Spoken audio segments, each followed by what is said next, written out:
चलिए जानते हैं आज देश और दुनिया की सिलेक्टेड काम की और महत्वपूर्ण 25 बड़ी खबरों को सिर्फ 10 मिनट में। पर अभी तक आपने इस वीडियो को लाइक नहीं किया है तो लाइक कर दें और इस चैनल को सब्सक्राइब भी कर लीजिए। हरियाणा में राहुल गांधी बोले, मोदी के भगवान अडानी, ऑर्डर मिलने पर ईडी सीबीआई भेजकर काम करवाते हैं। अग्निवीर स्कीम जवानों की पेंशन चोरी करने का है तरीका। दरअसल दोस्तों, हरियाणा चुनाव के बीच राहुल गांधी ने हरियाणा विजय संकल्प यात्रा शुरू की। सोमवार 30 सितंबर को पहले दिन यह यात्रा नारायणगढ़ से थानेसर तक आई। यहां जनसभा में राहुल गांधी ने कहा कि मोदी जी के भगवान अडानी हैं, वे ऑर्डर देते हैं, मोदी जी ईडी और सीबीआई भेजकर काम करवा देते हैं। कांग्रेस नेता ने कहा कि हमें ऐसा हिंदुस्तान नहीं चाहिए जहां 25 लाख ऐश करें, हजारों करोड़ की शादी मनाए और किसान मजदूर भूखा मरे। मोदी जी नफरत बांट रहे हैं, हिंदू मुसलमान को बांटने की बात करते हैं। चक्रव्यूह का आकार कमल यानी कि बीजेपी का चुनाव चिन्ह जैसा है, जिसमें फंसाकर अभिमन्यु को मारा गया था। राहुल गांधी ने कहा कि अग्निवीर स्कीम अडानी के हथियार सेना को बेचने के लिए लाई गई थी। ये स्कीम जवानों की पेंशन चोरी करने का तरीका है। अगली खबर, अब ईडी के शिकंजे में कर्नाटक सीएम सिद्धारमैया। मुडा स्कैम में पीएमएलए के तहत हो गई एफआईआर। जी हां दोस्तों, कर्नाटक के बहुचर्चित मैसूरी शहर विकास प्राधिकरण मुंडा में हुए घोटाले को लेकर मुख्यमंत्री सिद्धारमैया की मुश्किलें लगातार बढ़ती जा रही हैं। उनके खिलाफ परिवर्तन निर्देशालय यानी कि ईडी ने पीएमएलए के तहत मामला दर्ज कर लिया है। पिछले हफ्ते कर्नाटक लोकायुक्त ने कर्नाटक और सीएम और अन्य के खिलाफ धोखाधड़ी और अन्य धाराओं में मामला दर्ज किया था। विशेष अदालत ने भी मामला दर्ज करने का आदेश दिया था। दरअसल दोस्तों, आरोप है कि कर्नाटक के सीएम की पत्नी को 2011 में कथित तौर पर मैसूरी शहरी विकास प्राधिकरण की तरफ से तमाम नियमों को ताक पर रखकर 14 हाउसिंग साइट्स दी गई थी। अब जल्द ईडी मनी लॉन्ड्रिंग का केस दर्ज कर जांच कर सकती है। अगली अपडेट, महाराष्ट्र सरकार ने देसी गाय को राजमाता का दर्जा दिया। ऐसा करने वाला देश का पहला राज्य बना। चुनाव से पहले शिंदे सरकार का बड़ा फैसला। जी हां दोस्तों, महाराष्ट्र में एकनाथ शिंदे सरकार ने देसी गाय को राजमाता का दर्जा दिया है। ऐसा करने वाला महाराष्ट्र देश का पहला राज्य बन गया है। सोमवार को कैबिनेट बैठक में सरकार ने यह फैसला लिया। महायुति सरकार ने इसको लेकर अधिसूचना भी जारी कर दी है। शिंदे ने कहा कि स्वदेशी गायें हमारे किसानों के लिए वरदान है, इसलिए हमने इन्हें राज्य माता का दर्जा देने का फैसला लिया है। इसके साथ ही हम गौशालाओं में स्वदेशी गायों के पालन पोषण के 50 रुपए प्रतिदिन की सब्सिडी योजना लागू करने जा रहे हैं। गौशालाएं अपनी कम आय के चलते यह खर्च नहीं उठा सकती थी, इसलिए यह फैसला लिया गया है। अगली खबर, दिल्ली की सीएम आतिशी और केजरीवाल को मानहानि मामले में सुप्रीम कोर्ट से मिली राहत। निचली अदालत की कार्रवाई पर रोक। जी हां दोस्तों, आम आदमी पार्टी के नेता अरविंद केजरीवाल और दिल्ली की सीएम आतिशी को सुप्रीम कोर्ट से बड़ी राहत मिली है। दरअसल दोस्तों, सुप्रीम कोर्ट ने मानहानि के मामले में निचली अदालत की कार्रवाई पर रोक लगा दी है। सुप्रीम कोर्ट ने शिकायतकर्ता बीजेपी नेता राजीव बब्बर को नोटिस जारी किया है। दरअसल दोस्तों, अग्रवाल समाज का नाम वोटिंग लिस्ट से काटने वाले बयान से जुड़े मानहानि के मामले में केजरीवाल और आतिशी ने दिल्ली हाईकोर्ट के फैसले को सुप्रीम कोर्ट में चुनौती दी थी। चलिए जान लेते हैं अगली खबर। दिल्ली में कई जगहों पर बीएनएस की धारा 163 लागू। 5 अक्टूबर तक रहेंगी यह पाबंदियां। जी हां दोस्तों, दिल्ली में कई जगहों पर अगले 6 दिन के लिए बीएनएस की धारा 163 को लागू कर दिया गया है। नई दिल्ली, सेंट्रल दिल्ली, नॉर्थ दिल्ली के अलावा दिल्ली के सभी बॉर्डर्स पर यह धारा लागू कर दी गई है। दरअसल दोस्तों, 30 सितंबर से 5 तक इन जगहों पर धरना प्रदर्शन पर पाबंदी रहेगी और कोई किसी तरह का हथियार लेकर नहीं आएगा। दिल्ली पुलिस कमिश्नर ने इसको लेकर आदेश दिया है। दरअसल दोस्तों, दिल्ली पुलिस को वक्फ बोर्ड अमेंडमेंट बिल, ईदगाह मामला और 2 राज्यों में चुनाव के चलते गड़बड़ी फैलाने के इनपुट मिले हैं, जिसके बाद बीएनएस की धारा 163 को लागू किया गया है। इसके बाद अगली खबर, हिजबुल्लाह और इजराइल आमने सामने की जंग को हैं तैयार। नसरुल्लाह की मौत पर भारत पाकिस्तान में प्रदर्शन। लखनऊ में आधी रात सड़कों पर 10,000 लोग उतरे। जी हां दोस्तों, हिजबुल्लाह चीफ की मौत के बाद पहली बार संगठन के डिप्टी चीफ नईम कासिम ने जनता को संबोधित किया। कासिम ने इजराइल पर जनसंहार के आरोप लगाए। उन्होंने कहा कि इजराइल अगर लेबनान में घुसपैठ करेगा तो हमारी फौज लड़ने को तैयार है। नसरुल्लाह की मौत से हमारे प्लान में कोई बदलाव नहीं आया है। वहीं इजराइल के रक्षा मंत्री योआव गैलेट ने सेना को तैयार रहने के लिए कहा है। टाइम्स ऑफ इजराइल के मुताबिक उन्होंने सैनिकों से कहा है कि हिजबुल्लाह के प्रमुख हसन नसरुल्लाह का खात्मा एक महत्वपूर्ण कदम है। हमारे पास जो क्षमताएं हैं, हम आगे उनका पूरा इस्तेमाल करेंगे। अगली खबर, वकील के या बोलने पर सीजीआई हुए नाराज। बोले, यस कहिए, यह कोर्ट है, कॉफी शॉप नहीं। डांट सुनकर वकील मराठी बोलने लगा।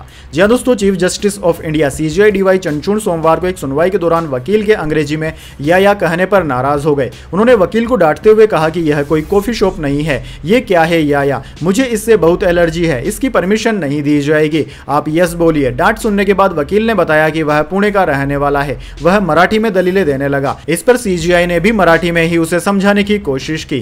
दरअसल दोस्तों याचिका पूर्व सीजीआई रंजन गोगोई के खिलाफ इन हाउस जांच की मांग को लेकर लगाई गई थी। सीजीआई डीवाई चंद्रचूड़ ने वकील से केस के पूर्व सीजीआई का नाम हटाने का निर्देश दिया है।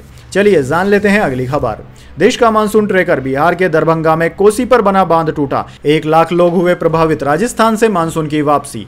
जहां दोस्तों नेपाल में हुई भारी बारिश की वजह से बिहार के 12 जिलों में बाढ़ का खतरा है। दरभंगा में सोमवार देर रात कोसी नदी का बांध टूट गया, इससे 1 लाख लोग प्रभावित हो गए हैं। इसके अलावा सीतामढ़ी, शिवहर, बगहा जिले में भी बागमती नदी के 6 तटबंध टूटे हैं। प्रशासन ने पश्चिमी चंपारण जिले में 8 प्रखंडों के 58 स्कूलों को 2 अक्टूबर तक के लिए बंद कर दिया है। उधर दोस्तों राजस्थान में रविवार को झालावाड़, बारां, राजसमंद, सिरोही, उदयपुर के कई हिस्सों में बारिश हुई। प्रदेश में तापमान भी 2 से 3 डिग्री सेल्सियस तक गिर गया है। वहीं दोस्तों भारतीय मौसम विज्ञान विभाग ने अगले 24 घंटे के दौरान 13 राज्यों में भारी बारिश का अलर्ट जारी किया है। इन 13 राज्यों में तमिलनाडु, कर्नाटक, लक्षद्वीप, हिमाचल प्रदेश, पंजाब, हरियाणा, दिल्ली, राजस्थान, उत्तर प्रदेश, उत्तराखंड, गोवा, महाराष्ट्र और गुजरात शामिल हैं। इसके बाद जान लेते हैं अगली खबर। स्मृति ईरानी का राहुल गांधी को चैलेंज, कहा हिम्मत है तो शैलजा को सीएम कैंडिडेट घोषित करो, हाथ मिलाने से दिल मिले तो हुड्डा भी सपोर्ट करेंगे। जी दोस्तों भाजपा की वरिष्ठ नेता एवं पूर्व केंद्रीय महिला एवं बाल विकास मंत्री स्मृति ईरानी सोमवार को हरियाणा के रोहतक पहुंची। इस दौरान पत्रकारों से बात करते हुए उन्होंने कांग्रेस के वरिष्ठ नेता राहुल गांधी को चुनौती दी। उन्होंने कहा कि राहुल गांधी को अगर दलितों की इतनी ही चिंता है तो कुमारी शैलजा को सीएम कैंडिडेट घोषित करे। भूपेंद्र हुड्डा से जब हाथ मिल गया है तो दिल भी मिल गया होगा, फिर तो हुड्डा भी सपोर्ट करेंगे।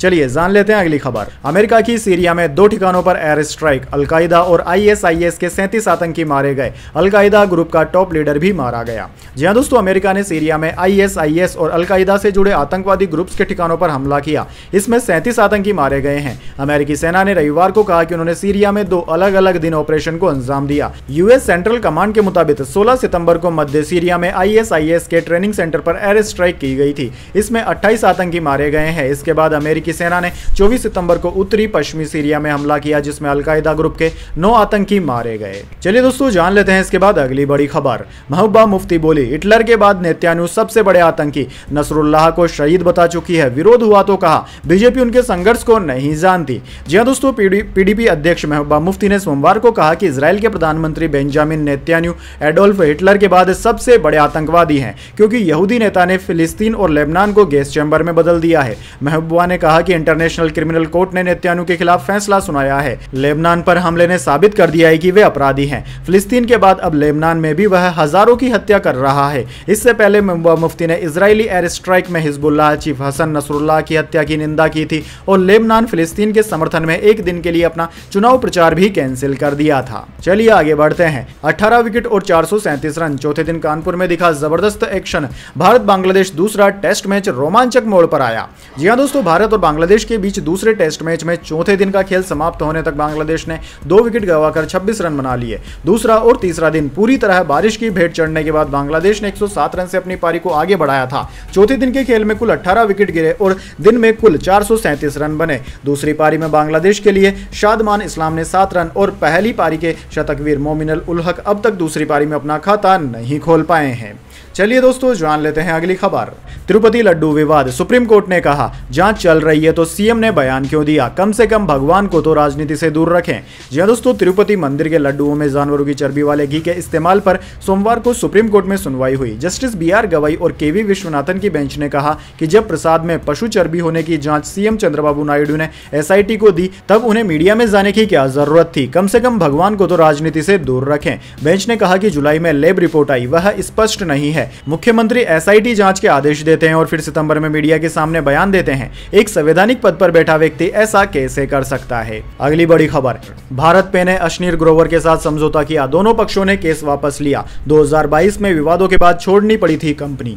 जी हां दोस्तों फिनटेक कंपनी भारत पे ने अपने पूर्व को-फाउंडर अश्नीर ग्रोवर के साथ विवादों पर शर्तों के साथ समझौता कर लिया है। शर्तों के तहत ग्रोवर कंपनी में किसी भी तरह से जुड़े नहीं रहेंगे और न ही उसकी शेयर होल्डिंग का पार्ट होंगे। भारत पे ने सोमवार को एक ऑफिशियल बयान बयान में कहा कि ग्रोवर के कुछ शेयर कंपनी के बेनिफिट के लिए रेसिलिएंट ग्रोथ ट्रस्ट को ट्रांसफर किए जाएंगे और उनके बाकी बचे शेयर को उनकी फैमिली ट्रस्ट मैनेज करेगी।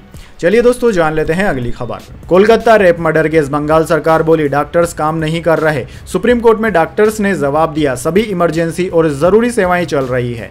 जी हां दोस्तों, कोलकाता में 8-9 अगस्त को ट्रेनी डॉक्टर से दुष्कर्म और हत्या मामले को लेकर सुप्रीम कोर्ट में सुनवाई हुई। बंगाल सरकार ने कहा कि रेजिडेंट डॉक्टर्स इन पेशेंट डिपार्टमेंट और आउट पेशेंट डिपार्टमेंट में काम नहीं कर रहे हैं। इसके जवाब में डॉक्टर्स के वकील ने कहा कि सभी इमरजेंसी और जरूरी सेवाओं में डॉक्टर काम कर रहे हैं। सुनवाई की शुरुआत में पीड़ित के वकील ने कहा कि सोशल मीडिया पर पीड़ित की तस्वीरें और नाम उजागर करने वाले पोस्ट अब तक मौजूद हैं। इसे लेकर सीजीआई डीवाई चंचूड़ ने कहा कि हमने पिछली सुनवाई में कहा था कि कोई भी पीड़ित का नाम और फोटो नहीं प्रकाशित कर सकता। अब यह कानूनी संस्थाओं का काम है कि वे इस ऑर्डर को लागू करवाएं।